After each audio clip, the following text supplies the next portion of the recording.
नमस्कार मित्रांनो, या भागामध्ये पाहूया भावनिक बुद्धिमत्ता, इमोशनल इंटेलिजन्स आणि भावनिक बुद्धिमत्तेचे घटक.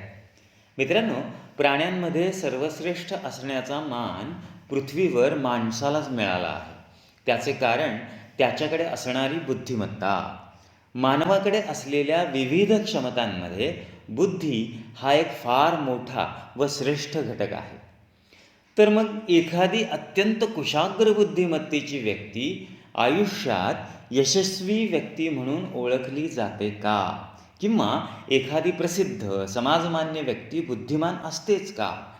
अशा प्रकारच्या प्रश्नांची उत्तरे शोधण्यासाठी विविध तज्ज्ञांनी अभ्यास करायला सुरुवात केली आणि असे लक्षात आले की बुद्धिमापन कसोटींच्या सहाय्याने बुद्धिमान ठरलेली व्यक्ती ही प्रसिद्ध, यशस्वी किंवा समाजात सर्वमान्य असतेच असे नाही. म्हणून मग यशस्वी जीवनासाठी बुद्धिमत्तेशिवाय काही क्षमता असाव्यात आणि यातूनच भावनिक बुद्धिमत्ता ही संकल्पना पुढे आली. 1970-80 या दशकात अमेरिकेतील शाळेतील मुलांची भावनिक स्थिरता पाहण्यात आली. 10 वर्षात या मुलांचा भावनिक विकास होण्याऐवजी यांत्रिक विकास होऊ लागला. कृत्रिम नात्यांच्या संबंधांमुळे ही मुलं भावनाप्रधानता, माणुसकी, आपुलकी, आत्मविश्वास, प्रेम, माया, मैत्री इत्यादी भावनासुलभ भावनांपासून दूर होत आहेत किंवा दूर जात आहेत व क्रूर वर्तन करत आहेत असे आढळून आले आणि भावनिक बुद्धिमत्ता ही संकल्पना पुढे आली. भावनिक बुद्धिमत्ता ही संकल्पना डॅनियल गोलमन या अमेरिकन मानसशास्त्रज्ञाने 1995 वर्किंग विथ इमोशनल इंटेलिजन्स या आपल्या पुस्तकात स्पष्ट केली. त्यांच्या मते emotional intelligence refers to the capacity for recognizing our own feelings and those of others for motivating ourselves and for managing emotions well in ourselves and in our relationships.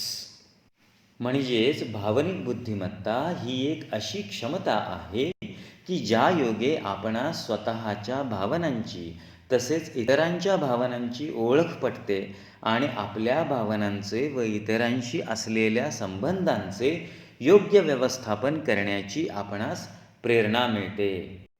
आता त्या अगोदर 1990 पीटर सॅलोवी आणि जॉन मेयर यांनीही ही संकल्पना मांडली. त्यांनी दिलेली व्याख्या पण इथं समोर दिसते तुम्हाला. या दोन्ही व्याख्या अगोदर आपण एक बघितली, आता ही नंतरची व्याख्या. Emotional intelligence is the ability to monitor and regulate one's own and others' feelings and to use feelings to guide thought and action. म्हणजेच भावनिक बुद्धिमत्ता म्हणजे स्वतःच्या तसेच इतरांच्या भावनांचे नियमन व नियंत्रण करणारी व क्षमतांचा उपयोग स्वतःच्या विचारांसाठी व कृतीसाठी मार्गदर्शन करणारी क्षमता होय. मित्रांनो, व्यक्तींमध्ये असलेल्या भावनांचे प्रसंगानुरूप नैसर्गिकरित्या प्रकटीकरण होत असते, परंतु या भावनांचे प्रकटीकरण किती तीव्रतेने व्हावे याचे व्यवस्थापन होणे गरजेचे असते. विविध भावनांचे प्रकटीकरण होताना आपल्या सभोवतालच्या माणसांवर, त्यांच्याशी असलेल्या आपल्या संबंधांवर कोणता परिणाम होईल, कोणी दुखावले तर जाणार नाही ना, याचा विचार होणे आवश्यक असते. कारण आपल्याला याच समाजात राहावयाचे असते. केवळ आपल्याच नव्हे तर इतरांच्याही भावनांची ओळख होणे आवश्यक असते आणि ही ओळख होण्याची क्षमता म्हणजेच भावनिक बुद्धिमत्ता होय. सामाजिक व व्यक्तिगतदृष्ट्या दिवसेंदिवस आपण प्रगत होत जात आहोत. व्यक्तीच्या प्रगतीचा अंदाज घेण्यासाठी जशी बुद्ध्यांक म्हणजे IQ आवश्यकता असते, तसेच EQ म्हणजेच भावनांक म्हणजेच भावनिक बुद्धिमत्ता याचीही तेवढीच आवश्यकता असते. आता पाहूया भावनिक बुद्धिमत्तेचे घटक. पीटर सॅलोवी व जॉन मेयर यांनी 5 मूलभूत सक्षमतांचा समावेश भावनिक बुद्धिमत्तेमध्ये केलेला आहे. या मूलभूत सक्षमता म्हणजेच भावनिक बुद्धिमत्तेचे घटक होय. इथे तुम्हाला समोर स्लाईडमध्ये हे सर्व घटक दिसत आहेत. आत्मप्रचिती, आत्मनियमन, प्रेरणा, समानानुभूती, सामाजिक कौशल्ये हे ते घटक आहेत. आता या घटकांचा आपण सविस्तर अभ्यास करूया. पहिल्यांदा आत्मप्रचिती, सेल्फ अवेअरनेस, खुद को पहचानो, नो दाय सेल्फ. मित्रांनो, आत्मप्रचिती हा भावनिक बुद्धिमत्तेचा पाया आहे. प्रथम स्वतःची ओळख स्वतःला व्हायला हवी आणि स्वतःच्या भावनांची ओळख व्हायला हवी. आत्मप्रचितीमध्ये भावनांची ओळख किंवा जाणीव, अचूक आत्मपरीक्षण आणि आत्मविश्वास हे घटक आहेत. मग भावनांची जाणीव वा ओळख म्हणजे काय?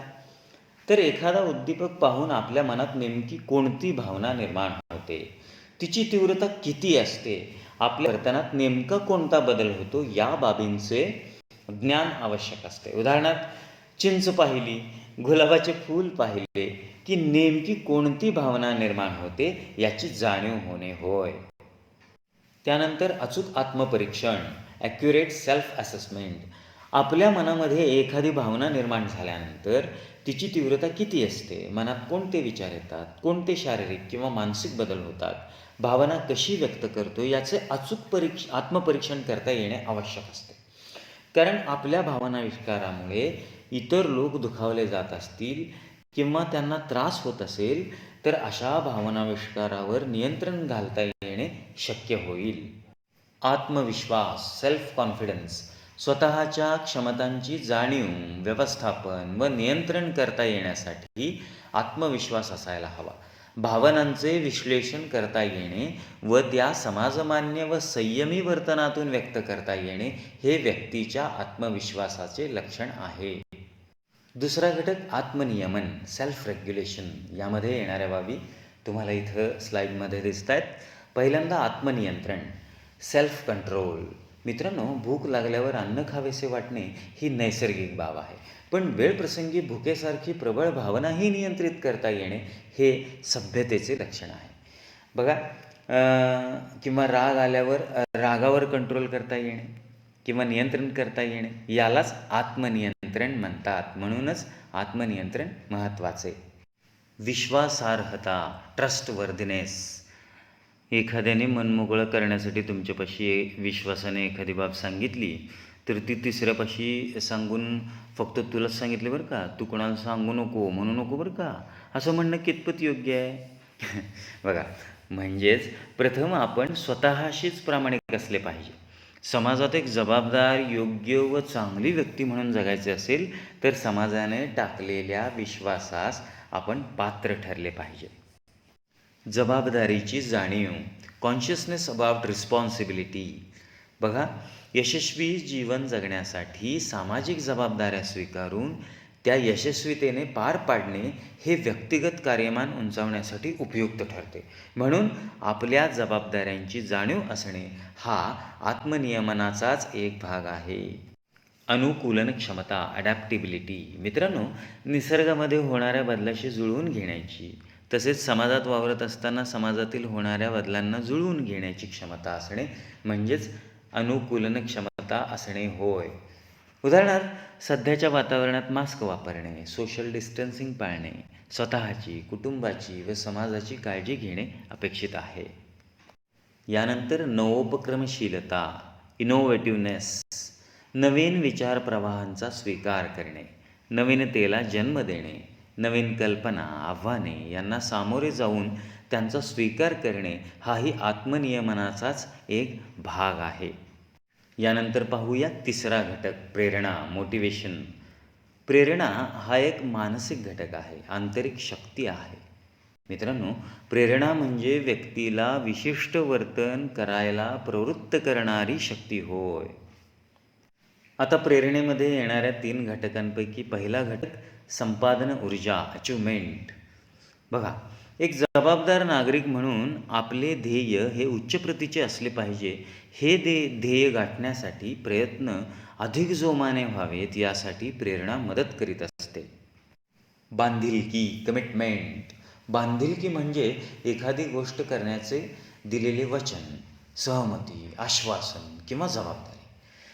समाजाच्या काही परंपरा, ध्येये, मूल्ये व निष्ठा असतात. त्यांच्याशी समाजाचा एक घटक म्हणून बांधिलकी असणे अभिप्रेत असते. सामाजिक बांधिलकी नसणाऱ्या व्यक्तीला समाज स्वीकारत नाही, म्हणून सामाजिक बांधिलकीस महत्त्वाचे स्थान आहे. पुढाकार व पर्याप्तता, इनिशिएशन अँड ऑप्टिमिझम. बघा, समाजातील चांगल्या बाबींचे अनुकरण करणे, पुढाकार घेणे, संधी निर्माण करणे आवश्यक असते.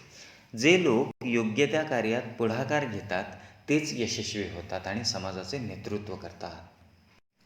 समानानुभूती, एम्पथी.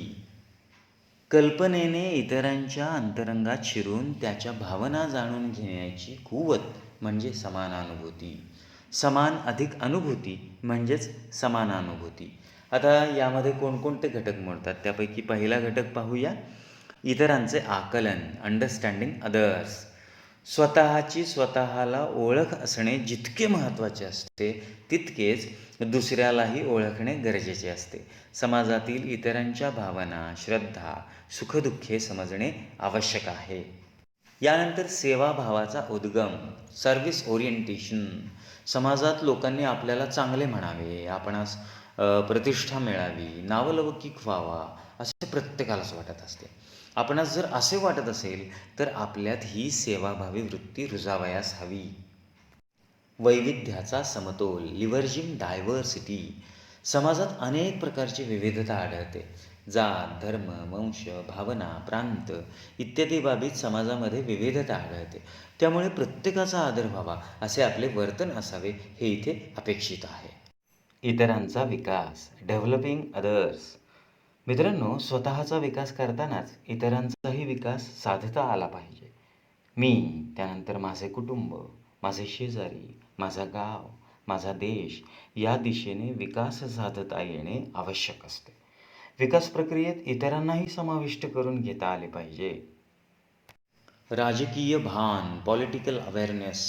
आपण ज्या समाजात राहतो त्या ठिकाणची राज्यव्यवस्था कशी आहे, त्यामध्ये नेमकी आपली भूमिका कोणती, लोकशाही राष्ट्रांमध्ये जनतेच्या प्रतिनिधींची भूमिका, पक्षांची विचारधारा या बाबींचे ज्ञान एक सर्वसामान्य नागरिक म्हणून आवश्यक आहे.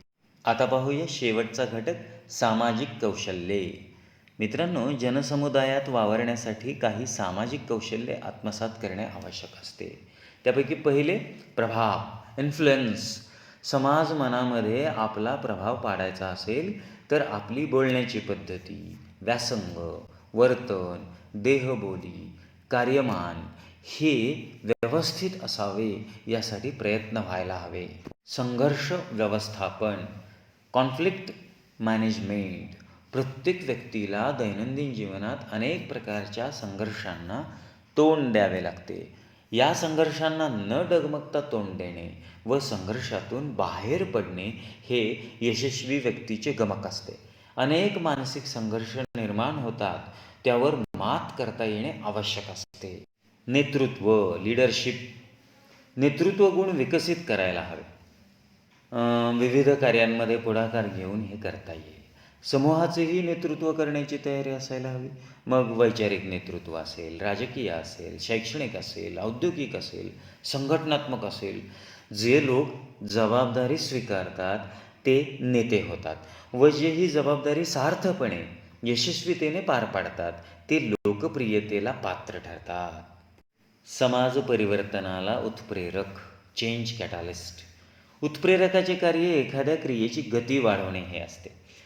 बघा, समाजामध्ये निसर्गक्रमाने परिवर्तने होतच असतात, परंतु समाजाला हितकारक अशी परिवर्तने लवकर होण्याच्या दृष्टीने प्रत्येक व्यक्तीने आपले योगदान देणे अपेक्षित असते. यानंतर संप्रेषण, कम्युनिकेशन. संप्रेषणामध्ये आपली मते, भावना, विचार व कल्पना दुसऱ्यांपर्यंत पोहोचविणे व त्यावरील प्रतिक्रियांचा स्वीकार करणे या बाबी येतात. आपले योग्य ते विचार, कल्पना दुसऱ्यांना पटवून देणे, त्याचबरोबर दुसऱ्यांच्या योग्य मतांचा स्वीकार करणे हे संप्रेषणात अपेक्षित असते. तर मित्रांनो, अशा प्रकारे आपण भावनिक बुद्धिमत्तेतील सक्षमतांची माहिती अभ्यासली. या बाबींवर ज्या प्रमाणात प्रभुत्व मिळविले आहे त्या प्रमाणात व्यक्तींची भावनिक बुद्धिमत्ता विकसित होत असते. Okay, thank you. अभ्यास करा, आनंदी राहा.